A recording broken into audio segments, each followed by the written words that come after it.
Les amis, bienvenue au Grand Prix de France. Baguette, camembert, fromage, voulez-vous coucher avec moi? Je réponds à vos questions tout de suite.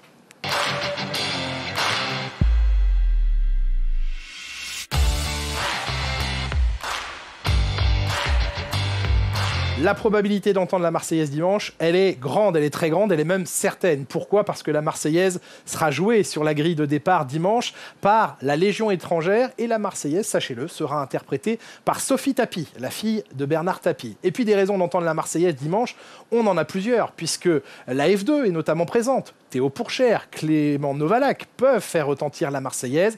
En Formule 1, c'est sûr que ce sera plus difficile à la régulière. Bien sûr, il y a 3 possibilités d'entendre la Marseillaise en Formule 1 ce week-end. Et oui, il y a Esteban Ocon, il y a Pierre Gasly, mais s'il y avait une victoire de Fernando Alonso, on entendrait la Marseillaise pour Alpine.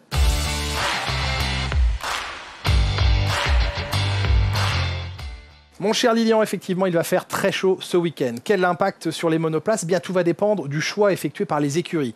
Quel choix il y a à faire? Le choix du refroidissement. Pour refroidir les voitures, eh bien, on a évidemment des radiateurs dans celle-ci, mais on a également des évacuations. Il faut évacuer l'air qui, sous le capot, est extrêmement chaud. Et donc, on effectue des ouvertures plus ou moins grandes sur le capot moteur. Mais qui dit ouverture sur le capot, dit moins d'efficacité aérodynamique de la voiture. Donc, c'est le juste équilibre à trouver entre aération et ventilation de ce qui se passe sous le capot et efficacité, performance de la voiture. Donc les équipes vont s'ajuster, notamment pendant les essais libres, pour trouver le meilleur rapport, pour ne pas trop ouvrir leur capot, mais pour être sûr que les températures restent dans des limites acceptables autour du moteur, autour du turbo notamment.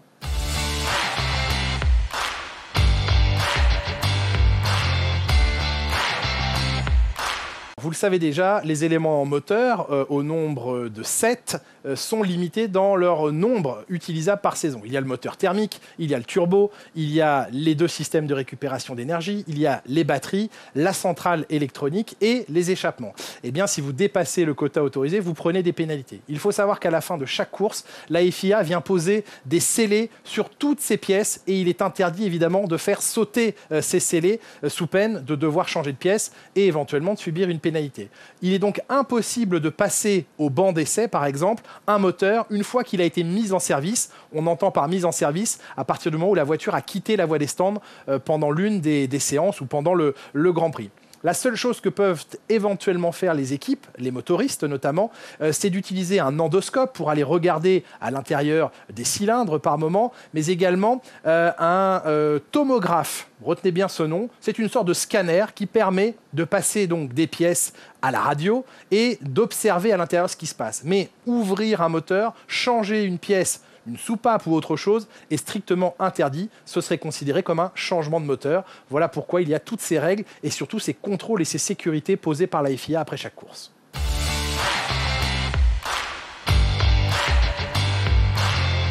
Lulu, il y a déjà eu des cas de canicule en Formule 1, notamment plusieurs Grands Prix dans les années 80 aux États-Unis. On pense à Détroit, à Phoenix, des endroits où il a fait extrêmement chaud.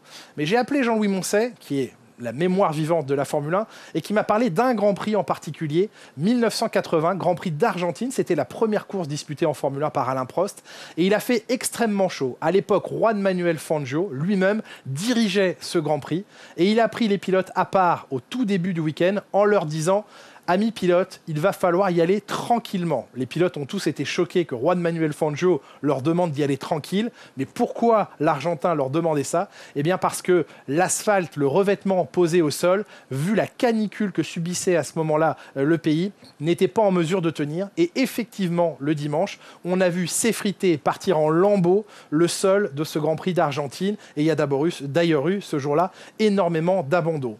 Il y a eu aussi un autre cas dans les années 80 d'un report d'un Grand Prix parce que l'asphalte n'avait pas tenu, mais c'était pour d'autres raisons. C'était en Belgique et le Grand Prix n'avait pas pu avoir lieu à date parce que là aussi, le revêtement avait subi de forts dommages. Mais jamais, à ma connaissance, pour raison de canicule, on a complètement annulé une épreuve.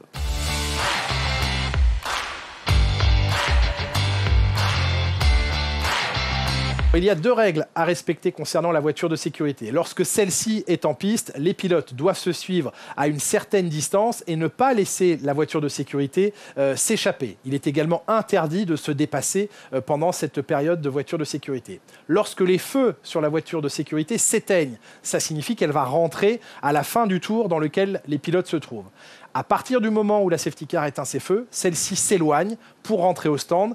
Et à ce moment-là, le leader est le seul à pouvoir décider du rythme. C'est aussi le moment où les pilotes doivent respecter une distance de maximum 10 voitures entre elles.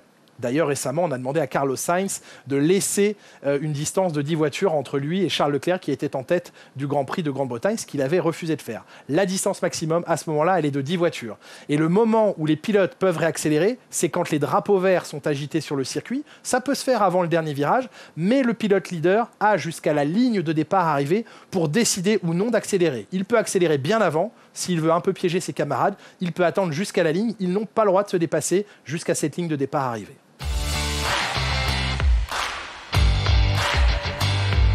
C'est une très bonne question et effectivement, il y a un bouchon de baignoire au fond de la voiture qui fait que quand il y a trop d'eau, les pilotes tirent dessus à la main et l'eau s'évacue sous la voiture. Et d'ailleurs, s'ils roulent en Australie, vous verrez que le siphon tourne dans le sens inverse de ce qu'on connaît en Europe. Tout ce que je viens de vous dire est absolument faux. Il n'y a aucun système d'évacuation à l'intérieur d'un cockpit.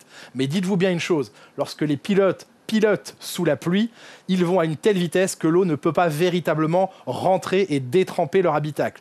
La seule chose, c'est lorsqu'ils s'arrêtent, si par exemple il y a un drapeau rouge, et à ce moment-là, les écuries sont autorisées à ramener des petites tentes, des petits chapiteaux au-dessus des voitures pour les protéger. Mais il n'y a pas d'effet baignoire dans ces voitures.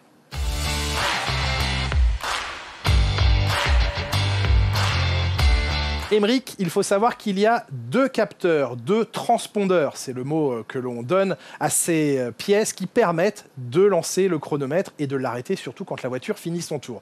Il y a 2 transpondeurs sur la voiture. Un se trouve sous la quille de la voiture, à l'avant de la voiture, et un autre se trouve à l'arrière, au niveau de la crash box, près de la zone où vous voyez le feu arrière. C'est celui qui est le plus à l'avant qui est principalement utilisé, mais le deuxième transpondeur est là en sécurité. Donc 2 transpondeurs, une seule mesure effectuée et un secours si jamais il y a un problème avec l'un des 2.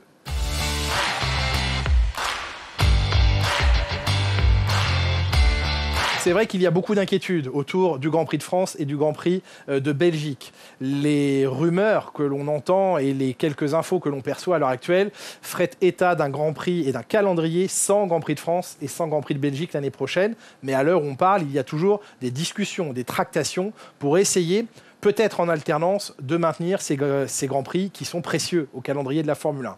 En tout cas, ce que l'on croit comprendre pour l'instant, c'est que le calendrier l'an prochain pourrait être établi sans ces 2 courses, ce qui nous ramènerait donc par rapport à ce que l'on connaît cette année à 20 Grands Prix, auxquels il faudra rajouter le retour du Qatar, que l'on a déjà connu, l'arrivée de Las Vegas, ça reviendrait à 22 Grands Prix, peut-être un Grand Prix en Afrique du Sud, 23, et un 24e Grand Prix qui pourrait être le Grand Prix de Chine, si les conditions sanitaires là-bas le permettent.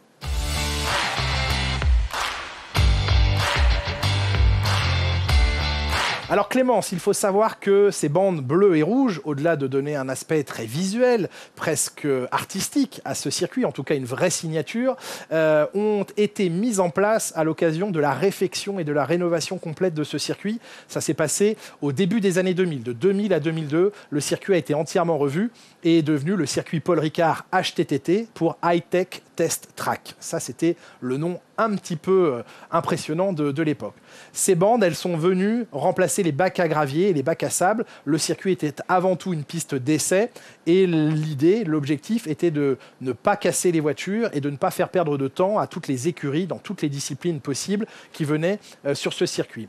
Concrètement, ces bandes, elles sont faites de goudron et de tungstène et elles ralentissent progressivement les voitures qui quittent la piste. Il faut savoir que les bandes bleues, ce sont les plus proches de la piste, ont un grip, un niveau d'adhérence 2 fois supérieur à celui de la piste normale. Et les bandes rouges, 4 fois supérieure à l'adhérence normale. Donc vous comprenez que quand une voiture ou même une moto quitte la piste, elle est progressivement ralentie par ces bandes assez rugueuses. Il faut savoir qu'entre les bandes, la couleur noire est constituée de la même matière. Donc il n'y a pas une interruption du niveau d'adhérence dans toutes ces bandes. Mais progressivement, eh bien, les véhicules sont freinés. Encore une fois, le but, c'est d'éviter de les endommager et de ralentir ou de faire perdre du temps, que ce soit pendant des essais privés ou pendant des événements sportifs comme ce week-end, le Grand Prix de France de Formule 1.